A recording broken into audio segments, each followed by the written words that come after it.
In this class, we will discuss location of roots theorem. So, location of roots theorem says that let I be an interval and f from I to R be a continuous function. Let a and b element of I and a less than b is such that either f of a less than 0 less than f of b or f of a greater than 0 less greater than f of b. Then there exists a c in open interval ab such that f of c equal to 0. ഇവിടെ നമ്മളോട് പറയുന്നത് ഇതാണ്. Suppose we have an interval I. A and B are two elements of this set and we are taking A less than B. This A and B are chosen such that either f of A is negative and f of B is positive. So the graph will be something like this. F of A is negative and f of B is positive and there is no break. Continuous function ആയതുകൊണ്ട് ഒരു ഇൻ്റർവെല്ലിൽ അതിൻ്റെ ഗ്രാഫിൽ breaks ഒന്നും ഉണ്ടാവില്ല.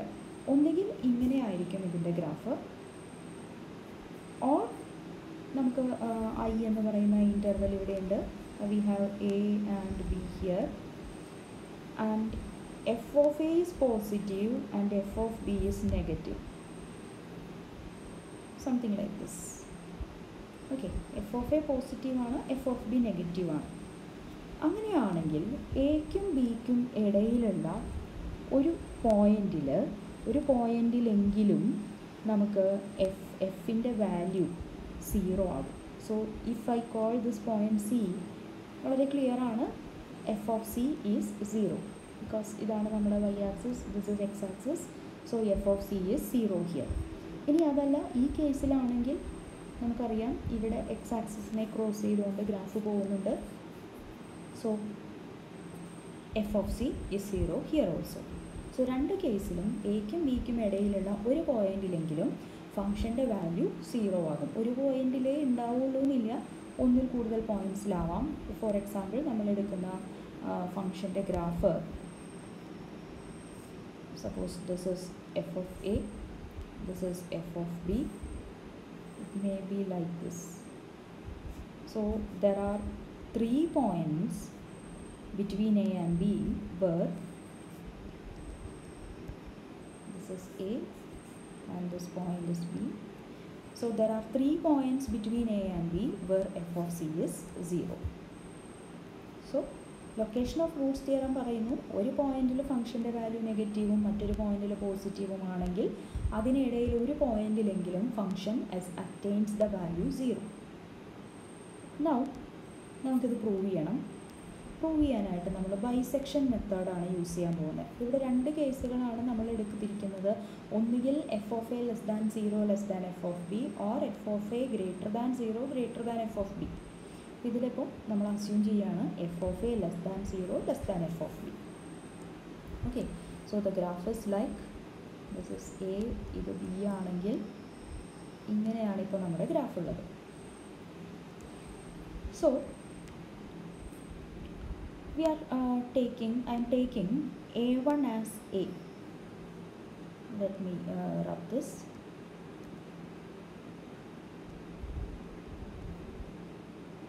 This is A, B,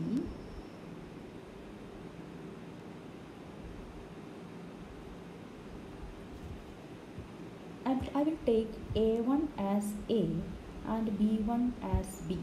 So I have f of a1 is less than 0 and f of b1 is greater than 0, and I will take this I will call this interval as I1. I1 is equal to interval a1 b1, closed interval a1 b1. അടുത്തതായിട്ട് നമ്മൾ ചെയ്യാൻ പോകുന്നത് എന്താണെന്ന് വെച്ച് കഴിഞ്ഞാൽ ഈ a1 b1ൻ്റെ a1 b1 means A B, ഇതിൻ്റെ mid point കണ്ടുപിടിക്കുകയാണ്. ഈ മിഡ് പോയിൻറ്റിനെ P1 എന്ന് വിളിക്കുന്നു. So P1 is A1 plus B1 divided by 2, midpoint of A1 and B1. If f of P1 is 0, നമുക്കറിയാം മിഡ് പോയിൻ്റ് എന്ന് പറയുമ്പോൾ അത് എൻ്റെയും ബീൻ്റെയും ഇടയിലാണ് ഉണ്ടാവുക.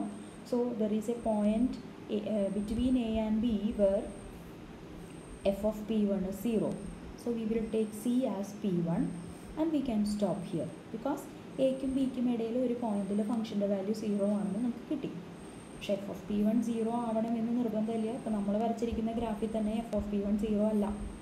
അപ്പോൾ അതുകൊണ്ട് എഫ് ഓഫ് പി വൺ 0 അല്ലെങ്കിൽ നമ്മൾ രണ്ട് കേസുകളാണ് കൺസിഡർ ചെയ്യാൻ പോകുന്നത്. F of p one greater than 0 ആവുന്നതും f of p one less than 0 ആവുന്നതും. ഇങ്ങനെ രണ്ട് കേസുകളാണ് നമ്മൾ കൺസിഡർ ചെയ്യാൻ പോകുന്നത്. So if f of p one is less than 0, അപ്പോൾ ഞാൻ നേരത്തെ വരച്ച ഗ്രാഫിൽ f of p one greater than 0 ആണ്. ഞാൻ ഒരു ഫിഗറും കൂടി ഇവിടെ വരയ്ക്കുന്നുണ്ട്. A b, this is p one, f of a one b one. F of A one is negative, f of b one is positive. അപ്പോൾ നമ്മൾ എടുക്കുന്നത് f of p one negative ആണെങ്കിൽ, so suppose our graph is like this. So here f of p one is negative. ഇതാണ് f of p one. It is below x axis ആണ്. So ഇത് നെഗറ്റീവാണ്. അങ്ങനെയാണെങ്കിൽ നമുക്ക് പിക്ചർ കണ്ടാൽ അറിയാം P വണ്ണിനും B വണ്ണിനും ഇടയിലാണ് ഈ ഫംഗ്ഷൻ 0 ആകാൻ പോകുന്നത്. ഓക്കെ, അപ്പം അതുകൊണ്ട് ഇനി A1 തുടങ്ങി P1 വരെയുള്ള ഭാഗം കൊണ്ട് നമുക്ക് പ്രത്യേകിച്ച് ആവശ്യമൊന്നുമില്ല. So that I will take A2 as P1 and B2 as B1. I will take A2 as P1 and B2 as B1. Okay, അടുത്ത കേസ് ഞാൻ എടുക്കുകയാണ്. ഇനി f of p one positive ആണെങ്കിലോ, അതായത് ഞാൻ ആദ്യം വരച്ച ഫിഗർ പോലെയാണെങ്കിലോ, ദെൻ നമുക്ക് മനസ്സിലാക്കാം എക്കും പി വണ്ണിനും ഇടയിലാണ് ഫംഗ്ഷൻ 0 ആകാൻ പോകുന്നത്. സോ എനിക്കിനി പി വൺ തുടങ്ങി ബി വരെയുള്ള ഭാഗം ആവശ്യമില്ല. So I will consider this interval. A means it is A1. So A1നും പി വണ്ണിനും ഇടയിലാണ് നമുക്ക് ഫംഗ്ഷൻ 0 ആകാൻ പോകുന്നത്. So that I will take A2 as A1 and B2 as P1. ഇപ്പോൾ രണ്ട് കേസിലായാലും നമുക്കിപ്പോൾ കിട്ടിയ പുതിയ ഇൻ്റർവെല്ലിനെ I2 എന്ന് വിളിക്കുകയാണ്. So I2 is A2 B2. ഈ രണ്ട് കേസിലാണെങ്കിലും എഫ് ഓഫ് A2 നെഗറ്റീവാണ്, എഫ് ഓഫ് B2 പോസിറ്റീവാണ്. ഇനി വീണ്ടും ഈ A2 B2 എന്ന് പറയുന്ന രണ്ട് പോയിൻറ്റ്സിൻ്റെ മിഡ് പോയിൻ്റ് നമ്മൾ കണ്ടുപിടിക്കുകയാണ്. It is P2. ഓക്കെ, വീണ്ടും എഫ് ഓഫ് P2 0 ആണെങ്കിൽ we can take C as P2 and we are done. അതല്ല f of P2 not equal to 0 ആണെങ്കിൽ വീണ്ടും നേരത്തെ കേസിലെ പോലെ നമ്മൾ രണ്ട് കേസുകൾ എടുക്കുകയാണ്. എഫ് ഓഫ് P2 നെഗറ്റീവ് ആവുന്ന കേസിൽ, so this is A2, this is B2. ഇവരുടെ മിഡ് പോയിൻ്റ് ആണ് P2 എന്ന് പറയുന്നത്. F of P2 negative means ഇങ്ങനെയാണ് ഫംഗ്ഷൻ്റെ ഗ്രാഫെങ്കിൽ, so here f of P2 is negative. Okay, we will consider this interval. So A3 is P2 and B3 is B2. P2 B2. അതല്ല ഇനി f of P2 greater than 0 ആണെങ്കിൽ then this is A2, this is B2, their midpoint is P2. F of P2 is positive means ഇങ്ങനെയാണ് ഫംഗ്ഷൻ്റെ ഗ്രാഫെങ്കിൽ ഇവിടെ F of P2 പോസിറ്റീവാണ്. So നമുക്ക് function 0 ആകുന്ന point A2വിനും P2വിനും ഇടയിലാണ്. So that we will take A3 as A2 and B3 as P2. So രണ്ട് കേസിലായാലും A3 B3 എന്നുള്ള closed ഇൻ്റർവെല്ലിനെ I3 എന്ന് വിളിക്കുന്നു. And we have f of A3 is negative and F of B3 is positive. ഇത് നമ്മളിങ്ങനെ proceed ചെയ്യാണ്. Generally നമുക്ക് പറയാം ഇതിനെ നമ്മൾ ബൈസെക്ഷൻ പ്രോസസ് എന്നാണ് വിളിക്കുന്നത്. ബിക്കോസ് ഓരോ സമയത്തും നമ്മൾ ഇൻ്റർവെല്ലിനെ പകുതിയാക്കിയാണ് വെട്ടിമുറിക്കുന്നത്. So we continue this bisection process. And നമുക്ക് ആദ്യം I1 എന്ന് പറയുന്ന ഒരു ഇൻ്റർവെല്ല് കിട്ടി. ഈ I1 ഇസ് AB. ദെൻ അതിൻ്റെ പകുതി, ഒന്നുകിൽ ആദ്യത്തെ ഫസ്റ്റ് ഹാഫ് അല്ലെങ്കിൽ സെക്കൻഡ് ഹാഫ്, അതിനെയാണ് I2 എന്ന് വിളിക്കുന്നത്. So I2 is inside I1. ഈ I2വിൻ്റെ ഫസ്റ്റ് ഹാഫോ സെക്കൻഡ് ഹാഫോ ആണ് നമുക്ക് I3 ആവുക. So I3 is inside I2. ഇങ്ങനെ നമുക്ക് ചെറുതായി വരുന്ന ഒരു ഇൻ്റർവെൽസിൻ്റെ കളക്ഷനാണ് കിട്ടുന്നത്. So we get intervals I1, super set of I2, super set of I3, etcetera, super set of IK. by successive bisection in the same manner. So we will take ik as ak bk. F of ak is negative, f of bk is positive. Then we will take their midpoint pk, ak plus bk by 2. If f of pk equal to 0, take c is equal to pk and we are done. ഇനി f of p k not equal to 0 ആണെന്നുണ്ടെങ്കിൽ നേരത്തെ പോലെ negative ആണെങ്കിൽ a k plus 1 equal to p k എന്നും b k plus 1 equal to b k എന്നും എടുക്കുക. അതല്ല positive ആണെങ്കിൽ a k plus 1 equal to a k എന്നും b k plus 1 equal to p k എന്നും എടുക്കുക. ബോത്ത് കേസ് നമുക്ക് i k plus 1 എന്ന് പറയുന്ന ഒരു ഇൻ്റർവെൽ കിട്ടും, closed interval A k plus 1 B k plus 1. F of A k plus 1 is negative and F of B k plus 1 is positive. ഈ procedure നമ്മളിങ്ങനെ repeat ചെയ്തുകൊണ്ടിരിക്കുകയാണ്. അപ്പോൾ suppose ഈ പ്രൊസീജിയർ എവിടെയെങ്കിലും വെച്ച് അവസാനിക്കുകയാണ് എന്ന് കരുതുക. Okay, so if the process terminates by locating a point p n such that f of p n equal to 0, then we are done. ഇനി അതല്ല എങ്കിൽ ഒരു എഫ് ഓഫ് പി എന്നും 0 ആവുന്നില്ലെങ്കിൽ we will continue this process infinitely many times so that we will obtain a nested sequence of closed bounded intervals in equal to closed interval a n b n. For every n element of n, we have f of a n is negative and f of b n is positive. These intervals are obtained by successive bisection. ഇവിടെ നമ്മൾ not ചെയ്യേണ്ട കാര്യങ്ങളൊക്കെ അതാണ്. Sequence an is a nested sequence of closed bounded intervals and these intervals are obtained by successive bisection. പകുതിയാക്കിയാണ് നമ്മൾ കൊണ്ടുവരുന്നത്. So ആദ്യത്തെ interval എന്ന് പറയുന്നത് a1 b1 is nothing but interval A B, അതിൻ്റെ ലെങ്ത് b മൈനസ് എ ആണ്. രണ്ടാമത്തെ interval എന്ന് പറയുന്നത് ഒന്നുകിൽ എ ബിയുടെ ഫസ്റ്റ് ഹാഫാണ് അല്ലെങ്കിൽ സെക്കൻഡ് ഹാഫാണ്.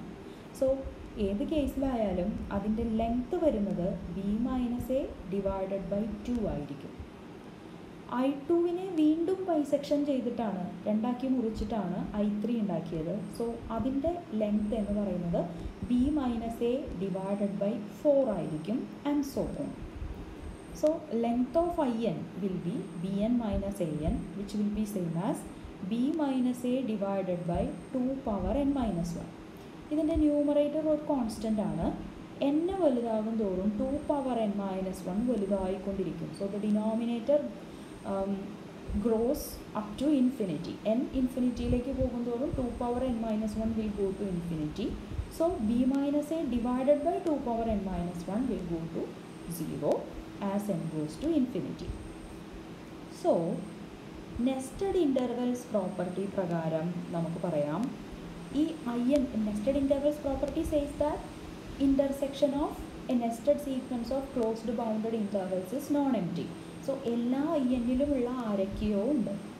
ആൻഡ് ദെൻ നമ്മളിപ്പോൾ പറഞ്ഞു length of these nested intervals converges to 0 means ഈ എല്ലാവരുടെയും കൂടി ഇൻ്റർസെക്ഷനിൽ ഒരു യുണീക്ക് എലമെൻറ്റേ ഉണ്ടായിരിക്കുള്ളൂ. ആ യുണീക്ക് എലമെൻ്റ് ആരാണോ അതിനെ നമ്മൾ C എന്ന് വിളിക്കുകയാണ്. So C is an element of IN for all n element of n. C element of IN എന്ന് പറയുമ്പോൾ IN is AN BN. So we can say that AN less than or equal to C less than or equal to BN for all n element of n. So നമുക്കിവിടെ മനസ്സിലാക്കാവുന്ന കാര്യം AN is less than or equal to C. C ANനേക്കാൾ വലുതാണ്. So C minus AN എന്ന് പറയുന്നത് greater than 0 ആയിരിക്കും. മാത്രമല്ല so this is AN and this is BN. ഇതിൻ്റെ ഉള്ളിലാണ് C.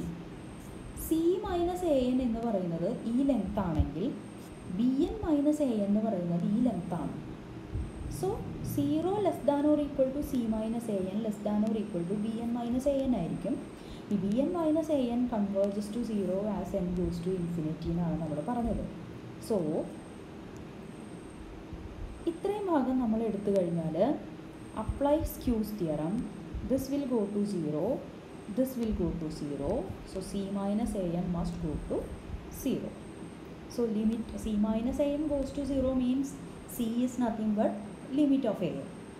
ഇനി അടുത്തതായിട്ട് നമ്മൾ ഇതുപോലെ തന്നെ this is AN, ഇത് BN ആണ്, ഇത് C ആണ്.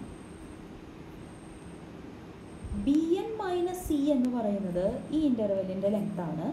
BN minus AN എന്ന് പറയുന്നത് ഇത് ഇൻ്റർവെല്ലിൻ്റെ ലെങ്ത് ആണ്. So we can say that BN minus C is less than or equal to BN minus AN. So 0 less than or equal to BN minus C less than or equal to BN minus AN. And BN minus AN converges to 0 as n goes to infinity. Again, by Sque's theorem, we can say that this person must go to 0 as n goes to infinity, which means that limit of Bn is C. So we have limit of An equal to C as well as limit of Bn equal to C. Now, f is a continuous function. Then limit of An equal to C ആണെങ്കിൽ limit of f of An must be equal to f of C.